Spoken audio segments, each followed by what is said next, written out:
अच्छा, एक चीज जो मैंने इसके बेसिक के बारे में आपसे कल भी डिस्कस की थी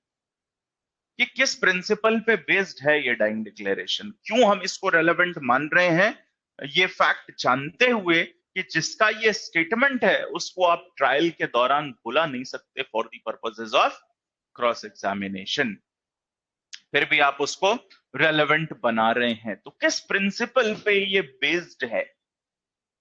नेसेसिटी के प्रिंसिपल पे। एक प्रिंसिपल डाइंग डिक्लेरेशन में ये भी चलता है कि मरता व्यक्ति झूठ नहीं बोलेगा, झूठ लेके वो भगवान के घर नहीं जाएगा, ऐसी भी थ्योरीज हैं डाइंग डिक्लेरेशन।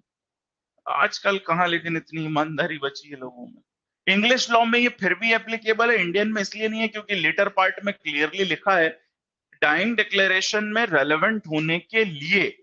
किसी भी स्टेटमेंट में ये जरूरी नहीं है कि वो स्टेटमेंट पर्सन ने इन एंटिसिपेशन ऑफ डेथ दिया हो। जिस समय उस व्यक्ति ने वो स्टेटमेंट दिया है, अगर मान लीजिए उसे ये बात पता भी नहीं थी कि वो मरने वाला है या मर जाएगा आगे चल के, तब भी उसके द्वारा दिया हुआ स्टेटमेंट इंडिया में रेलेवेंट होता है अंडर 32 क्लॉज 1। लेकिन इंग्लिश लॉ में डाइंग डिक्लेरेशन रिस्ट्रिक्टेड है टुवर्ड्स दोज स्टेटमेंट्स जो इन एंटिसिपेशन ऑफ डेथ दिए गए हैं, इसलिए वहां नेसेसिटी की डॉक्ट्रिन से ज्यादा